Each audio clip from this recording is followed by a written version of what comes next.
А что ты булки на уши жуешь? Ну, вот тебе сейчас тоже что-нибудь отгрызут. Будешь знать. Угу. Рондик, ну ты же вреднючая такая.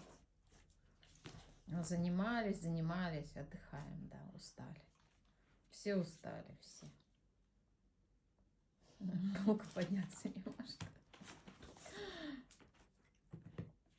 Да. Это у нас Рондочка готовится. Рондушка, куда ты готовишься? Мало ли я куда готовлюсь. Сразу получит дрына большого. Ронда, хватит жевать уши. Совести нет, а?